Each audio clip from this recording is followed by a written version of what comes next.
Je disais en introduction que dans l'un des chants, il nous était parlé des décisions que nous prenons. Et en ce début d'année, ce qui est intéressant, ce n'est pas tellement nos souhaits, mais c'est surtout les décisions que nous prenons devant le Seigneur. Et c'est nos décisions qui finalement font la différence. Et en tant qu'enfants de Dieu, nous avons ce privilège que lorsque nous faisons ce que le Seigneur nous demande, il y a des bénédictions qui sont garanties en face. Ce monde peut souhaiter beaucoup de choses, peut prendre beaucoup de décisions, mais non pas quelqu'un qui est gardien de ses promesses, comme nous avons. Et nous avons un Père qui est gardien de nos promesses. Amen. Je voudrais partager quelques pensées justement avec vous. Et c'est vraiment pas parce qu'on est en début d'année que je vous partage ce message, mais c'est vraiment une pensée que le Seigneur a mise sur mon cœur. Et puis au début d'année, avec le pasteur Patrice, on s'est vu pour prier, pour partager aussi ce que le Seigneur mettait sur notre cœur pour l'Église, pour cette année. Et puis je disais un mot, il continuait l'autre, on faisait la phrase presque ensemble. Et ça m'a vraiment confirmé que c'est la pensée que le Seigneur met pour son peuple, la pensée que le Seigneur met sur son Église. Ça fait maintenant 3 ans et demi que l'Église essentielle a officiellement été lancée. Et je vois, la vision de l'Église que le Seigneur a mise sur notre cœur, c'est d'être une Église de disciples qui fait des disciples. Une Église de disciples qui fait des disciples. Je ne dis pas une Église où il y a 2 pasteurs qui vont faire des disciples. Non, je dis une Église de disciples qui vont faire des disciples. Amen. Qui est disciple de Jésus-Christ ici? Amen. Eh bien, tu n'es pas simplement un disciple de Jésus-Christ, mais tu es un disciple que le Seigneur appelle à faire d'autres disciples, à engendrer. Et lorsque justement je cherchais la face de Dieu, il me donnait un peu une sorte d'état des lieux. C'est comme s'il me disait, voilà où est-ce que vous en êtes, Église essentielle, par rapport à cette vision, par rapport à ce projet. Et il y a 3 éléments clés que le Seigneur me montrait pour justement que cette vision puisse s'accomplir. Il y a comme 3 étapes clés. Alors, c'est des étapes clés qui sont pour l'Église. Et peut-être que chacun individuellement n'est pas forcément au même niveau, à la même étape dans ce projet, dans cette vision pour l'Église. Mais en tout cas, le premier point que le Seigneur me mettait à cœur, c'est une Église qui est tournée vers Christ, où vraiment Christ est en tout premier. Et je vais ensuite rentrer dans le détail. C'est le premier point. Pour que cette vision s'accomplisse de disciples qui font des disciples, c'est que nous devons être une Église pour laquelle Christ est vraiment au centre de nos vies. C'est le premier point. Et ensuite, je vais rentrer, comme j'ai dit, dans le détail. Le deuxième point important, c'est une Église où l'amour, c'est la clé de tout. On doit aimer Christ et aimer les autres. C'est le deuxième point. Et le troisième point, c'est une Église qui vit vraiment par l'Esprit, qui crucifie sa chair et qui vit par l'Esprit. Premier point, donc une Église qui met Christ en tout premier, en avant. Et quand je parle d'une Église, c'est finalement ce que chacun de vous et moi, nous allons faire, décider comment nous allons vivre au quotidien. D'accord? Donc une Église qui vit pour Christ, une Église où l'amour est manifesté. Et troisième point, une Église où la vie de l'Esprit a vraiment la première place. Et dans un peu, j'allais dire, l'évolution de notre Église, le Seigneur me disait que ce premier point, je parle vraiment de l'Église, peut-être qu'après chacun individuellement, on est un peu à des niveaux différents, mais il me disait dans la dimension de mettre Christ en premier, c'est comme si le Seigneur me disait, je suis satisfait. Je suis satisfait de votre façon de me mettre en premier, de mettre Christ en premier. Et même le nom essentiel, quand je repensais à cela, vous savez, on n'a pas fait des études de marché ou je ne sais pas quoi, on n'a pas consulté une agence de marketing pour savoir quel était le nom, c'est comme si le nom nous avait été imposé, essentiel, c'est-à-dire Christ en premier. Hier encore, nous avons eu notre première réunion de l'année avec le groupe de jeunes et juste avant, on a passé un temps avec les responsables du groupe de jeunes. Et puis, vous savez, souvent, quand vous voulez faire un bon groupe de jeunes, bon entre guillemets, vous faites plein d'activités, plein de trucs sympas que les jeunes aiment, etc. Nous, on a dit, on laisse tomber tout ça. Nous, ce qu'on veut, c'est des jeunes qui soient consacrés à Christ. On veut des Esther, on veut des Samuel, on veut des Priscilla, on veut des Aquilas au milieu de nous. On veut des hommes et des femmes, des jeunes qui soient solidement ancrés dans la foi. Amen.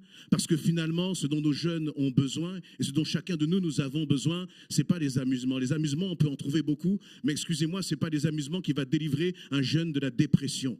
Ce n'est pas les amusements qui vont délivrer un jeune de la pornographie. Ce n'est pas à travers les amusements que Dieu va pouvoir utiliser nos jeunes pour impacter ce monde.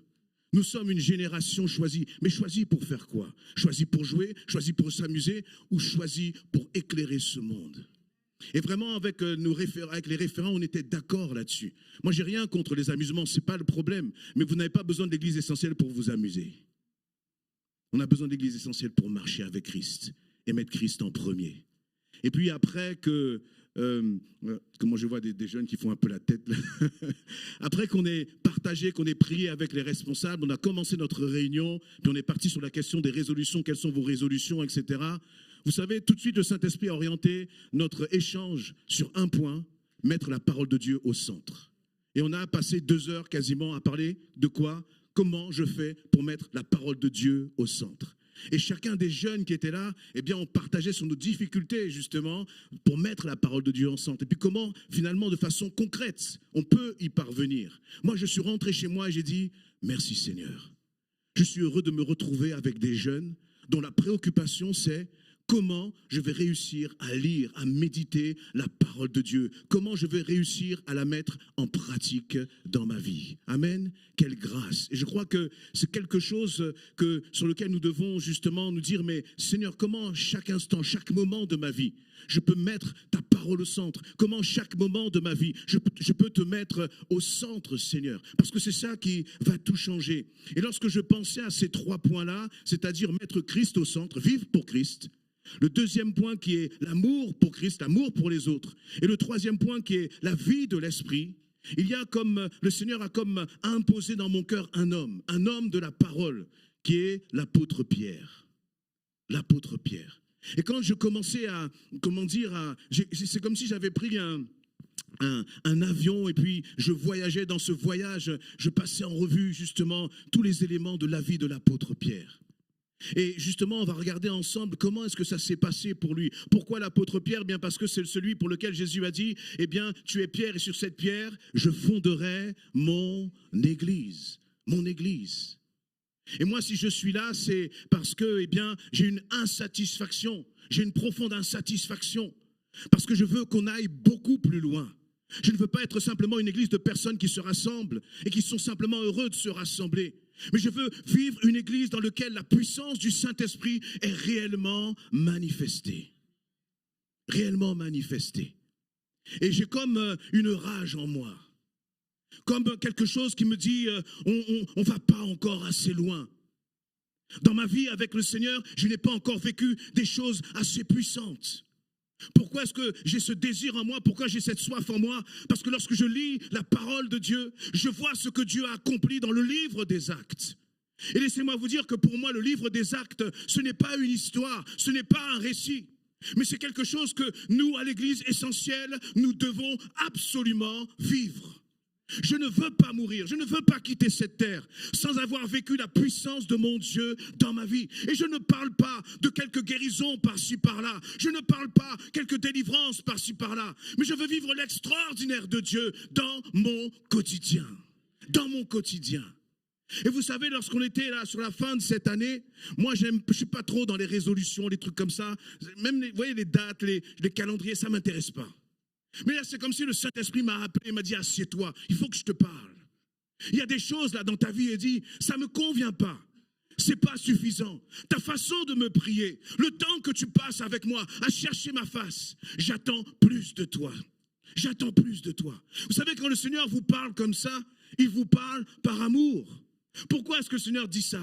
Mais parce qu'il dit, eh bien, j'ai tellement de choses en réserve pour toi, mon enfant. J'ai tellement de choses en réserve pour toi, mon fils. Mais pour que tu rentres justement dans ce que j'ai en réserve pour toi, ça ne dépendra pas du Seigneur. Ça ne dépendra pas du Saint-Esprit. Ça dépendra de qui? Ça dépendra des décisions que je prendrai dans mon quotidien.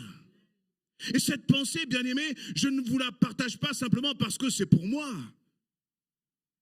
mais je vous la partage parce que je crois que c'est réellement pour chacun d'entre nous. La réalité de ce que tu vas vivre avec le Seigneur ne dépend pas du Seigneur. La réalité de ce que tu vas vivre avec le Saint-Esprit tout au long de cette année ne dépend pas du Saint-Esprit. Parce que lui, il a tout accompli. Hein, vous voyez, le Saint-Esprit ne va pas revenir une seconde fois. On ne va pas revivre une seconde Pentecôte. Ça va dépendre de qui, bien-aimé? De qui? Dis de moi. Ça va dépendre de qui? Ce que tu vas vivre cette année. Ça ne va pas dépendre de ton mari. Ça ne va pas dépendre de tes enfants. Ça ne va pas dépendre de ton travail. Ça ne va pas dépendre de je ne sais quoi d'autre. Ça va uniquement dépendre d'une seule personne. C'est toi. Ce que je vais vivre, ça va dépendre de est-ce que je vais accepter de prendre mes responsabilités. De dire, c'est moi, Seigneur. Et quand ça ne fonctionne pas, c'est moi, Seigneur. Je ne vais pas commencer à accuser les autres. Non, c'est moi, Seigneur. Vous savez, parfois, même dans notre façon de prier, on prie, Seigneur, fais ceci, Seigneur, fais cela, etc. Mais ça, c'est un évangile pour les enfants. Un évangile pour les adultes, c'est le Seigneur qui dit, j'ai tout accompli.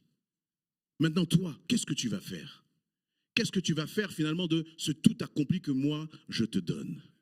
Hier, quand on discutait avec les jeunes, on avait un jeune, il avait cette frustration parce que, justement, il voulait lire la Bible. Il a dit, moi, il a dit 2-3 mots, je veux manger la Bible, etc. Puis finalement, il a dit, je veux grailler la Bible. Grailler, ça veut dire, tu veux manger, vous voyez, comme quand vous allez au KFC, vous prenez le poulet là, vous avez faim. Il voulait manger, il n'arrivait plus à trouver les mots, tellement il avait faim et soif. Vous voyez? Et il dit, mais je prie pour que le Seigneur me donne l'envie. J'ai dit, arrête ça. Arrête ça. Ta Bible là, qui est fermée, tu peux prier 10 ans, elle ne va jamais s'ouvrir toute seule. Il va falloir à un moment que tu dises ça et ça et ça, Facebook, TikTok, machin, truc, etc. Je mets ça de côté. Je prends ma Bible et je fais quoi? Je l'ouvre. Est-ce que c'est compliqué? Et je la graille, dit le pasteur. Et je la graille. Il faut grailler ta Bible. Il faut passer du temps dedans. Et le Seigneur ne le fera pas à notre place. Parce que sinon, dans 10 ans, on sera encore au même point. On sera encore des bébés spirituels, bien-aimés. Or, lorsque l'on commence à lire la Bible, à chaque fois qu'on la lit, je dis, mais waouh, Seigneur, j'avais jamais compris ça. J'avais jamais vu ça. J'avais jamais compris cette pensée dans ce verset. Et plus on va passer du temps dans la parole de Dieu, plus on va être enrichi. On veut être des couples, des couples épanouis. Tu veux être un célibataire épanoui, tu veux être un jeune épanoui, et tu passes ton temps à demander à ce qu'on prie pour toi. Mais toi, fais ta part. Toi, retrouve-toi devant ton Seigneur. Toi, mets du temps à part avec ton Dieu, et tu vas voir qu'il va y avoir une différence. C'est une dimension de consécration, et personne ne peut se consacrer à ma place. Et moi, je ne peux pas me consacrer à votre place, bien-aimé. Et Jésus ne peut pas se consacrer à votre place. Parce qu'en termes de consécration, lui, il a déjà tout accompli. Amen. Je reviens sur mon premier point, sur la dimension vraiment d'aimer Christ et de mettre en premier. Justement, comment ça s'est passé pour notre cher Pierre? On peut regarder dans Luc chapitre 5.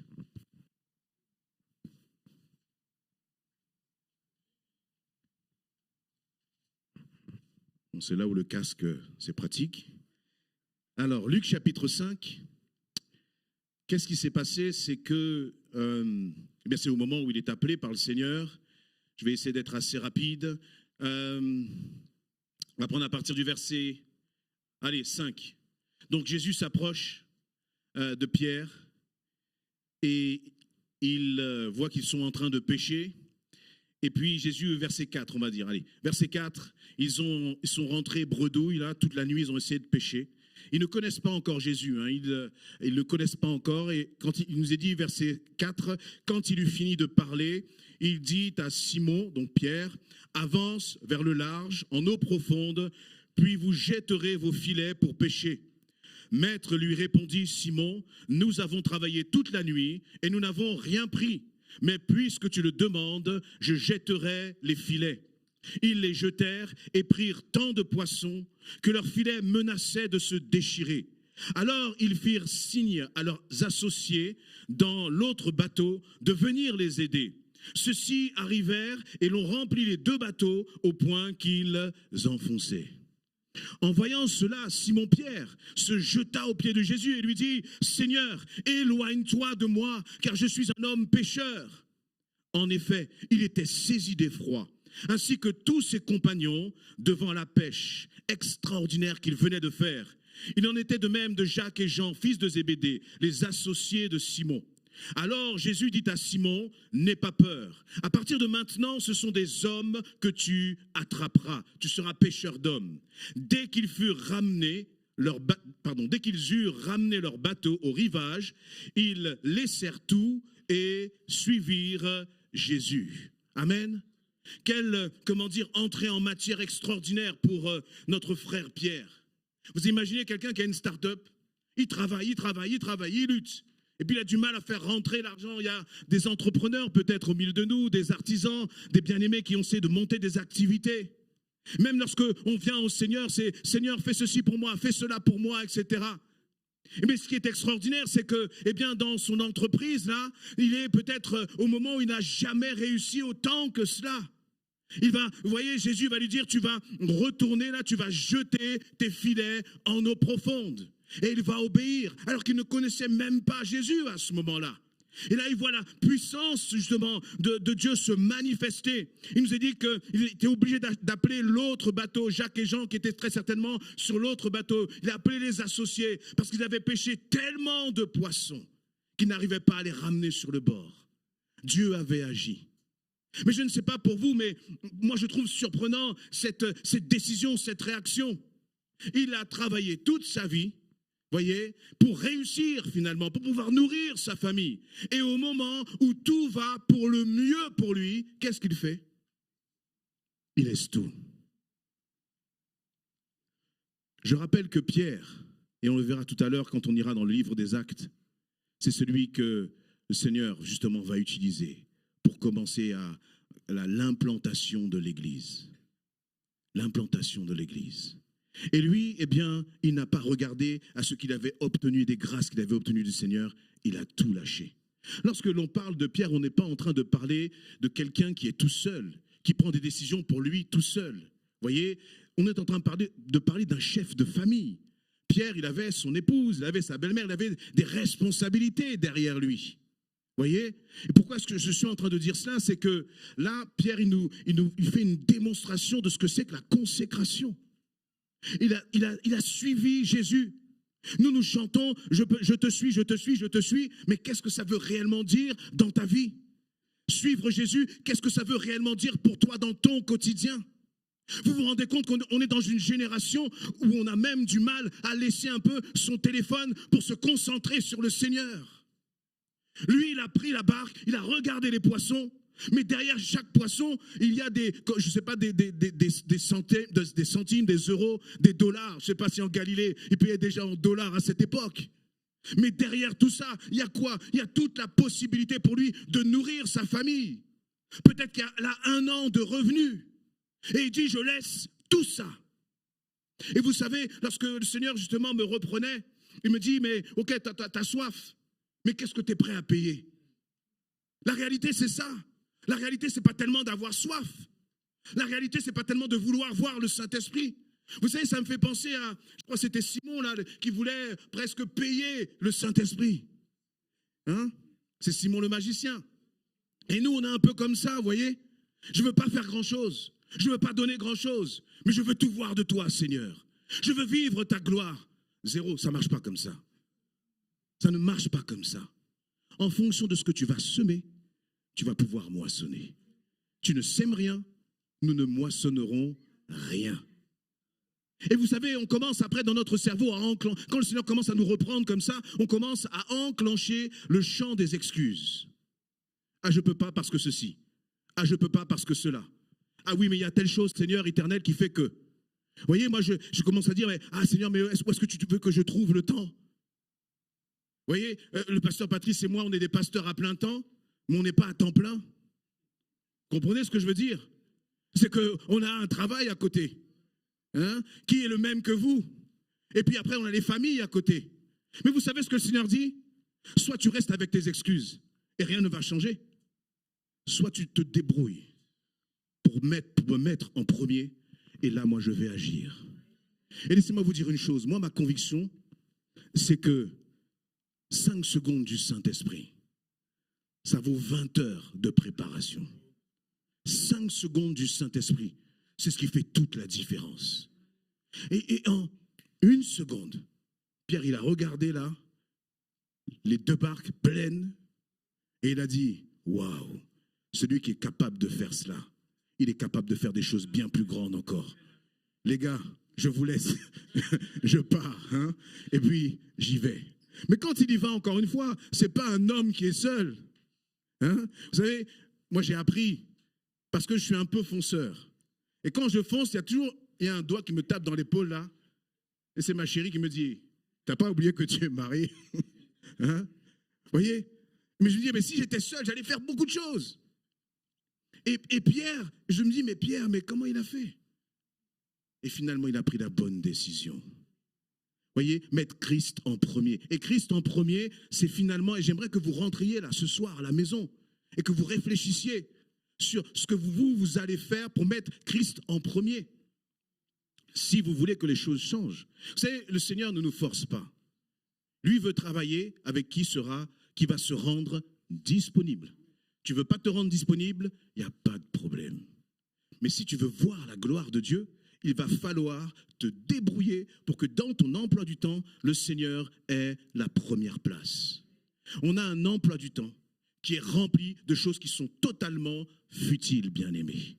Et là, lorsque je parle de la futilité, Pierre, pour lui, pécher, ce n'était pas la futilité.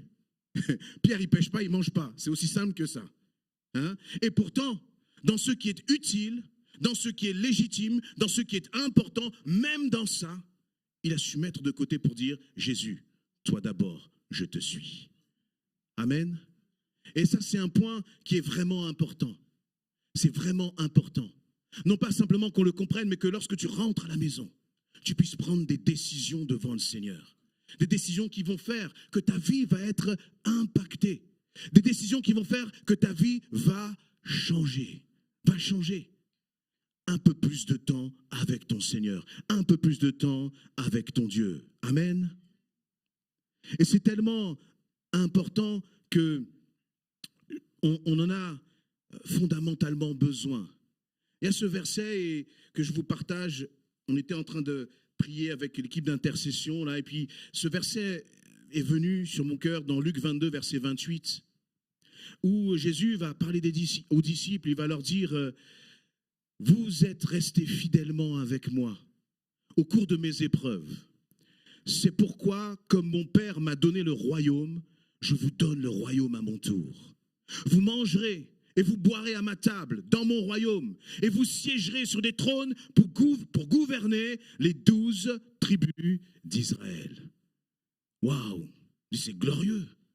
Seigneur, vous voyez, là on est à la fin du ministère de Jésus. Et il leur dit, vous êtes restés fidèlement avec moi au cours de mes épreuves. Et donc, j'imagine le cœur des disciples, lorsqu'ils entendent cette parole, ils doivent se réjouir.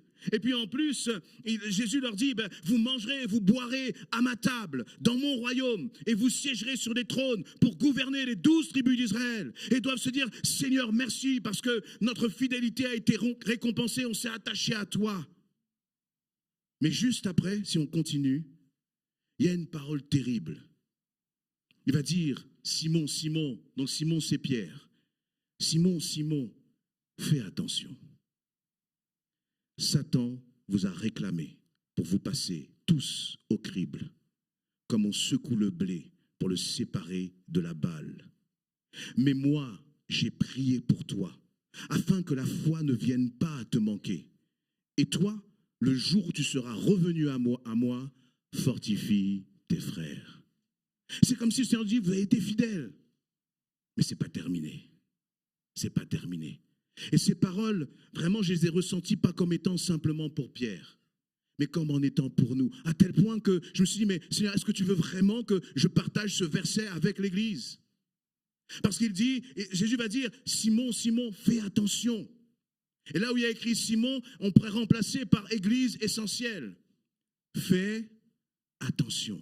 Pourquoi, Seigneur, on doit faire attention? Eh bien, parce que Satan vous a réclamé pour vous passer tous au crible. comme on secoue le blé pour le séparer de la balle. Vous voyez un peu l'image? Quand on voulait séparer le blé avec la paille qui est autour, on faisait sauter ça, et puis on avait une sorte de tamis qu'on secouait, ça retombait, et puis avec le vent, ça chassait la paille. Et comme ça, il y avait juste le grain de blé qui retombait. D'accord? Et là, le Seigneur, il dit, finalement, l'ennemi va vous éprouver. L'ennemi va vous attaquer. Et justement, quand on est des chrétiens, bébés, on va dire, Satan recule, Satan. Jésus aurait pu même bloquer Satan en disant, ne fais pas ça, ne touche pas. C'est pas ce qu'il va faire. Il va prier pour que Pierre reste ferme dans sa foi. Dans sa foi. Bien-aimés, on peut se promettre toutes sortes de choses pour cette année. Mais laissez-moi vous dire, ça va être une année de combat. Ça va être une année de combat. Donc vous comprenez pourquoi notre intimité avec le Seigneur, elle va être importante. Je reprends l'image. Vous avez des grains de blé sur un tamis là, lance ça en l'air, le vent passe, la paille sort, et puis le bon blé là, il va retomber. Et moi, je ne peux pas vivre la vie spirituelle à ta place. Je ne peux pas vivre la tienne à ta place. Tu ne peux pas vivre la mienne à ma place. Même dans les combats, bien-aimés. Il y a des combats que l'Église traverse, et puis il y a des combats qu'on traverse chacun, personnellement, individuellement. Et ces combats-là, vous savez où ça se remporte? C'est justement de rester ferme dans la foi. Amen. Et je vous avoue que j'ai vraiment dit, Seigneur, est-ce que tu veux vraiment que je partage? Quand il dit, fais attention, il ne faut pas négliger ça. Pourtant, des hommes et des femmes qui ont été fidèles, le Seigneur a dit, vous avez été fidèles. Et puis vous allez rentrer dans ma promesse. Mais avant, il faut encore traverser cette épreuve. Traverser cette épreuve. Et c'est pour ça que si on est léger dans notre foi, nous ne pourrons pas traverser. Et là, il y a une dimension de la responsabilité. Parce que Jésus va dire, mais moi, j'ai prié pour toi pour que la foi ne vienne pas à te manquer. Voyez? Mais il va dire en même temps, eh bien, Pierre, toi, fais attention. Les jeunes, faites attention. Les aînés, faites attention. Fais attention à ce que tu regardes. Fais attention à ce que tu écoutes. Fais attention à qui tu fréquentes. Parce que tout va dépendre de cela. Tu ne peux pas prier, Seigneur, éloigne celui-ci de moi. Seigneur, cette mauvaise relation, éloigne-la de moi. Seigneur, cette série qui me bouffe tout mon temps, éloigne-la de moi. Rien ne va changer. Elle va continuer de te bouffer, mon frère, ma sœur. Si toi, tu ne prends pas tes responsabilités. Si tu n'entends pas là, le attention du Saint-Esprit. Si tu n'écoutes pas le Saint-Esprit. Après, on est juste là en train de pleurer. Ah, ceci m'est arrivé, cela m'est arrivé. Mais est-ce que tu as entendu ce que le Seigneur t'a dit? Christ au centre. Amen. Mon deuxième point, et je vais aller assez vite, c'est l'amour. Je ne sais pas comment vous vivez la réalité de l'Église essentielle. Moi, je vais vous donner ce que je vis, ce que je ressens. Et on en parlait aussi avec le pasteur Patrice. J'ai déjà partagé à plusieurs reprises, il y a des années de cela, je ne sais pas, ça fait 10, 15 ans, non plus que 10 ans, allez, peut-être 20 ans même. Je me souviens, on était à l'église à Sarcelles, moi je servais le Seigneur, à la louange et autres. Le pasteur Patrice était pasteur, et puis on était à une assemblée générale, et puis vous savez, dans l'assemblée générale, tous les pasteurs s'asseyaient au même endroit, puis on avait tous les pasteurs qui étaient assis là, c'était au début, et puis il y a le pasteur Patrice qui rentre dans l'église, puis je le vois, il salue un, il salue l'autre. C'est pas simplement qu'il salue, il connaissait, j'avais l'impression quand il parlait avec les uns et les autres, la vie de chacun. Il savait ce qui se passait dans la vie de l'un et de l'autre. Et moi, j'étais tout jeune là, je suis encore jeune, hein. Bon, mais j'étais encore plus jeune, voilà. Ouais, jeune aux cheveux blancs. C'est pas la couleur qui compte. Et puis j'étais tout jeune là et je le regarde. Et puis j'ai eu cette pensée, j'ai dit, Seigneur, un jour j'aimerais bien servir aux côtés de ce berger. Qu'est-ce qui m'avait touché? C'était pas la qualité de la prédication, non, ça c'est rien. C'était l'amour. L'amour. Et quand, vous voyez, le Seigneur c'est un chef d'orchestre. Nous, on veut faire des choses, mais ça ne sert à rien ce que tu veux faire. Ce qui compte, c'est ce que Dieu veut faire. Et lui le fera au temps où lui l'aura voulu. Même si j'avais appelé le pasteur Patrice en disant « Oui, viens dans notre église, fais ceci, fais cela, etc. » Rien de tout ça ne se serait passé. Et puis un jour, il débarque à l'église de Goussainville et puis il nous dit qu'on sait que c'est lui qui va devenir le pasteur de l'église Source de Vie. Mais c'est peut-être 20 ans plus tard. Ça a touché mon cœur. Et j'ai dit « Seigneur, je vois là ta grâce. » Pourquoi est-ce que je vous parle de tout cela? C'est que vous savez, pour travailler ensemble, il faut vraiment qu'on soit alignés. C'est pas aligné, c'est pas le pasteur Patrice en tant qu'aîné qui dit il faut faire comme ci, il faut faire comme ça. Non, on s'assied là, on parle, on sent que c'est le même esprit qui communique. Et vous savez ce qui ressort de notre cœur, mais vous allez me dire si je me trompe ou pas, c'est l'amour. L'amour pour Christ, l'amour pour le peuple de Dieu. Là, quand je suis en train de parler, je crois que je peux parler, il va me corriger si ce n'est pas juste, mais bien aimé, nous vous aimons. Vous ne pouvez pas réaliser à quel point nous vous aimons. Et il n'y a que ça qui compte. Pourquoi j'ai le désir que l'Église avance? Moi, personnellement, j'en ai pas besoin. Mais je veux voir la main de Dieu dans la vie de chacun. Nous ne sommes pas satisfaits d'entendre des frères et des sœurs qui viennent dire chaque dimanche, j'ai mal ci, j'ai mal ça, j'ai des arthroses, etc. Nous ne sommes pas satisfaits d'entendre des frères et des sœurs qui nous disent j'ai tel problème dans mon couple, avec mon époux, avec mes enfants, etc. On ne peut pas se contenter de cela. Quand on aime le Seigneur, quand on sait qu'il a payé le prix, qu'il a porté les meurtrissures pour chaque bien-aimé dans cette église. Et vous savez ce qui se passe? Nous, en tant que pasteurs, on ne peut pas se dire simplement tout va bien chez moi, donc c'est bon. Parce qu'on aime les frères et sœurs, on dit Seigneur, c'est pas possible que la situation dans la vie de mon frère, dans la vie de ma sœur ne change pas. Et vous comprenez pourquoi j'ai soif de voir la gloire de Dieu? Vous comprenez pourquoi j'ai soif et cette faim de voir les choses changer? C'est pour une raison. C'est par amour. C'est par amour. Et vous savez, connaître Christ, c'est pas suffisant. Parce que il y a ce passage là où Jésus va venir vers les disciples et va dire mais qui dit-on que je suis? Et puis chacun va donner de sa réponse, etc. Dans Matthieu 16. Est-ce que comment dire, Pierre va répondre? Il va dire merci mon frère. Pierre va dire tu es le Messie, le Fils du Dieu vivant. Et au verset 17, Jésus va dire, tu es heureux, Simon, fils de Jonas, car ce n'est pas de toi-même que tu as trouvé cela. C'est-à-dire que Pierre, il a eu cette révélation de qui était Jésus-Christ. Il a compris qui était Christ. Il vivait jour et nuit avec Christ. Pierre connaissait Christ. Et Christ lui dit, tu es heureux. Mais vous voyez, il ne s'est pas arrêté là. Pourquoi? Parce qu'il aurait pu se dire, je suis heureux, je suis bien, tout va bien, je m'arrête là, ça me suffit. Et parfois, dans notre vie chrétienne, on est dans une dimension de suffisance. J'ai Jésus dans ma vie, ça me suffit. Mais si Pierre avait fait cela, il n'aurait pas été choisi comme étant celui pour lequel le Seigneur va dire, Pierre, sur toi là, je bâtirai mon église. Je bâtirai mon église. Et laissez-moi vous dire que je crois profondément que c'est vraiment le Seigneur qui nous a réunis, le pasteur Patrice et moi. Et s'il l'a fait, ce n'est pas pour rien. C'est parce qu'il a un projet. Ce n'est pas nous qui avons de l'importance. Moi, vous savez, quand j'étais jeune chrétien, là, la seule chose qui m'intéressait, c'était Dieu, pas les autres. C'était bizarre, hein? Et Dieu m'a corrigé. Mais tu dois aimer les autres. Tu dois apprendre à aimer les autres. Tu dois apprendre à donner ton temps et ta vie pour les autres. Parce que c'est ça qui compte. Et la réalité, c'est que plus je le fais, plus je suis béni, plus je suis heureux. Mais maintenant, puisque les deux pasteurs sont là, l'équipe des anciens est là, est-ce que vous pouvez dire que vous sentez que l'église essentielle est une église d'amour?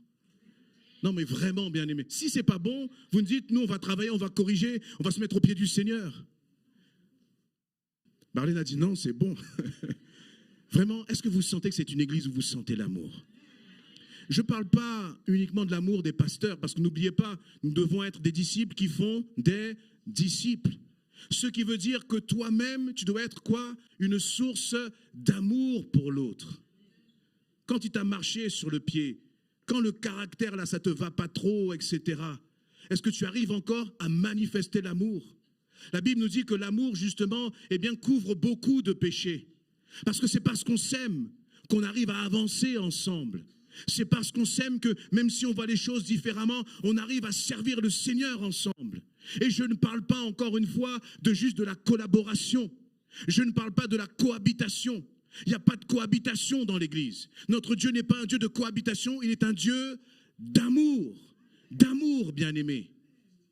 Et c'est ce à quoi nous devons aspirer. Et l'amour, souvent je me dis, mais c'est tellement puissant l'amour. C'est avec l'amour que nous allons traverser, bien-aimés. Amen. Et désolé pour le temps, je termine sur ce dernier point. Et donc, le Seigneur me disait, ces deux premiers points, le Seigneur c'est ma façon de le dire, il est satisfait de cette façon dont nous avons de mettre Christ en premier. Le Seigneur est satisfait de l'amour, justement, qui est manifesté. Est-ce qu'on peut progresser? Bien sûr, toujours. Est-ce que nous allons progresser? Pas nous. Est-ce que je vais progresser dans l'amour pour l'autre? Amen. Et là aussi, c'est très concret. Il y a quelques dimanches de cela, le pasteur Patrice s'est arrêté, il a dit, toi qui es fâché avec l'autre, va le voir. Va le voir. Vous avez remarqué, on ne fait pas... Le pasteur Patrice et moi, on a fait de la théologie, on a fait de la doctrine, sinon on ne serait pas pasteur. Ce n'est pas le problème. Mais nous, on sait qu'au-delà de toute la théologie et de la doctrine, ce qui compte, c'est que quand tu te lèves là, tu vas voir celui avec qui tu es fâché et tu lui dis, je m'humilie, je te demande pardon, parce que je t'aime. C'est ça qui fait toute la différence. Amen. Et mon dernier point que je veux aborder, et c'est là où le Seigneur justement nous attend là, pour cette année, c'est la dimension de la vie de l'esprit. Le Seigneur veut que ce soit une année là vraiment où nous vivions par l'esprit. Et là, le Seigneur me donnait des paroles vraiment, toujours si on prend Pierre, vous savez, quand Jésus va lui dire, il va parler aux disciples, il va dire, mais moi je vais passer par des épreuves, des souffrances. Et vous savez, vous vous souvenez comment Pierre avait réagi? Il s'était mis comme presque lui-même en sauveur de Jésus dans Matthieu 16. Je vais vous lire ça rapidement. Il va dire, 16, 22, Pierre va prendre Jésus à part et il va se mettre à lui faire des reproches. Que Dieu t'en préserve, Seigneur, cela ne t'arrivera pas. C'est-à-dire, il dit à Jésus, non, tu ne vas pas passer par là. Tant que moi je serai là, tu ne passeras pas par là. Mais Jésus, se retournant, lui dit, arrière Satan, éloigne-toi de moi. Tu es pour moi un obstacle, car tes pensées ne sont pas celles de Dieu, ce sont des pensées toutes humaines. Ce Pierre qui a sacrifié sa vie pour Christ, qui a suivi Christ, qui a tout abandonné pour lui, à un moment, il a commencé à réagir avec ses pensées humaines, avec ses conceptions, ses opinions, sa façon de voir les choses. Et le Seigneur nous dit que moi je ne veux pas votre façon de voir, ça ne m'intéresse pas. Vos bonnes intentions ne m'intéressent pas. Bien-aimés, si nous avions été là avec Jésus à ce moment-là, on aurait réagi de la même façon. Ce Jésus que j'aime, on me dit qu'il va aller souffrir. On me dit qu'il y a des personnes là qui vont le prendre, qui vont, lui cracher dessus, qui vont mentir sur lui, qui vont le trahir, qui vont le mettre sur une croix, qui vont le lapider. Peut-être que j'aurais dit non, ne faites pas ça, laissez mon Jésus. Et le Seigneur est en train de nous dire là, il y a trop de choses que vous voulez faire avec vos bonnes intentions. Mais là où il y a des bonnes intentions, il n'y a pas forcément l'esprit. Et moi, ce qui m'intéresse, ce n'est pas vos intentions, mais c'est ce que vous allez faire par le Saint-Esprit. Et ce qui m'a frappé dans ce passage, c'est que, eh bien, le Seigneur va dire, tu es pour moi un obstacle. Et le Seigneur est en train de nous dire, vous avez peut-être des bonnes idées, vous avez peut-être des bonnes intentions, vous voulez peut-être me servir, mais vous ne pouvez pas me servir comme moi je veux sans la puissance du Saint-Esprit. Et pire encore, vous voyez, je ne sais pas la gravité quand même de ce que Jésus va dire à Pierre. Jésus n'est pas simplement en train de dire à Pierre, Pierre non, tu te trompes, je te comprends, etc. Non, il dit, tu es un obstacle pour moi. Ça veut dire qu'on peut donner sa vie à Christ. On peut marcher 3 ans avec Christ. On peut tout abandonner pour Christ et vivre comme étant un obstacle pour Christ. Vous vous rendez compte de cela? Moi-même, je peux décider parfois des choses, mais si ce n'est pas par la puissance du Saint-Esprit. Et lorsque je parle là de la puissance du Saint-Esprit, je parle très clairement du baptême dans le Saint-Esprit. Je peux faire et décider des choses pour cette Église qui sont un obstacle à la volonté de Dieu. Nos bonnes intentions ne suffisent pas. Ce que le Seigneur veut, vraiment, pour chacun d'entre nous, dans cette Église, c'est que nous soyons tous baptisés du Saint-Esprit. Le Seigneur dit que le baptême dans le Saint-Esprit, ce n'est pas une option. Et vous le savez très bien, lorsqu'on va voir dans Actes chapitre 1, tout va commencer par quoi? Par cette dimension du baptême dans le Saint-Esprit. On n'a pas le temps de le lire, mais le Seigneur va dire, le Seigneur Jésus, avant de repartir, il va dire aux disciples, là, vous restez à Jérusalem. Je veux que vous soyez mes témoins. En Judée, en Samarie, et partout là, jusqu'aux extrémités de la terre. Je le veux, je le désire. Mais vous ne pouvez pas le faire avec vos propres forces. Vous ne pouvez pas le faire avec votre connaissance. Ce n'est pas suffisant. Vous n'y arriverez pas. Et vous savez ce qui se passe en 2024 là? En 2000, on croit qu'on peut faire sans le Saint-Esprit. Vous savez pourquoi? Parce que, eh bien, on se dit, Seigneur, ça fait combien de temps que j'aspire au baptême dans le Saint-Esprit? Je ne l'ai pas. Alors qu'est-ce que je fais? J'essaie de faire sans. Et je comprends cette frustration. Mais la réalité, c'est que sans, tu ne pourras pas. Tu ne pourras pas. Parce que si Pierre n'a pas pu, lui qui a vécu 3 ans avec Jésus, lui pour lequel Jésus a dit, tu es Pierre et sur cette pierre je bâtirai mon église, si lui n'a pas pu faire sans le Saint-Esprit, qui ici peut faire sans le baptême du Saint-Esprit? Personne. Tu ne peux pas. Tu vas te fatiguer. Et justement, dans cette dimension de l'amour, je parlais avec le pasteur Patrice, je disais, mais il y a tellement de besoins dans l'église. Comment on fait? À un moment, tu appelles l'autre, mais pendant que tu appelles l'autre, il y a un autre qui a un problème. Et le Seigneur dit, mais oui, tu ne pourras pas. Et moi-même, je vous limite. Je vous limite volontairement. Parce qu'il y a un moment, c'est que le Saint-Esprit qui va faire. Mais le Saint-Esprit ne fait pas tout seul. Il cherche des hommes et des femmes qui ont faim et soif. À travers lequel il va dire, je vais travailler à travers ta vie. Je vais travailler à travers ta vie. Et je crois que j'ai encore beaucoup de choses à dire, mais là où vraiment où le Seigneur nous demande de mettre l'accent, là, cette année. Quand je parle de cette année, il ne faut pas attendre septembre, etc. C'est maintenant tout de suite. C'est la dimension de l'esprit. Pourquoi est-ce que je parle de la dimension de l'esprit? C'est que ça ne s'arrête pas au baptême dans le Saint-Esprit. Parce que, écoutez-moi, le baptême dans le Saint-Esprit qui va consister juste à parler en langue, c'est pas ça que le Seigneur veut. Parce que finalement, le parler en langue, celui qui parle en langue, il s'édifie lui-même. Mais le Seigneur veut te baptiser de son esprit pour que tu sois un instrument puissant, efficace pour l'édification de l'Église. Un instrument puissant et efficace, et notre sœur Grace l'a dit en introduction, pour impacter là dehors. Parce que ce n'est pas nos discours qui vont impacter le maire, l'adjoint du maire et la ville de Goussainville et les cités à Goussainville. C'est la guérison. C'est les démons qui sont chassés dans la vie des gens. C'est lorsque tu vas dire un mot et que ce mot va changer la vie de la personne. C'est l'esprit de révélation que le Seigneur va mettre en toi et qui va être manifesté. Le parler en langue, c'est important. Mais il ne faut pas se dire que c'est comme si c'était un point d'arrivée. Et c'est pour ça que je parlais vraiment de cette vie de demeurer dans la vie de l'esprit. Parce que soit on a des personnes qui ne sont pas baptisées du Saint-Esprit, soit on a des personnes qui sont baptisées du Saint-Esprit et qui sont assises sur une chaise et qui attendent que les choses se passent. Alors que ce monde a besoin que les choses changent, bien-aimés. Et lorsque je dis cela, je me mets aussi dedans. Parce que ça a commencé par moi. La claque, c'est moi qui l'ai pris en premier, bien-aimés. Mais ce que je sais, c'est que si nous nous mettons à disposition de notre Seigneur, il va faire de grandes choses. Parce que Pierre n'est pas plus grand que toi. Pierre n'est pas plus grand que moi. Pierre, il est comme moi. Pierre, il est comme toi. Tu peux dire Pierre est comme toi? Attention, c'est-à-dire qu'il faut que tu payes le prix comme Pierre aussi. Hein? Et je crois que nous ne considérons plus que le Saint-Esprit est une option, que le baptême dans le Saint-Esprit est une option.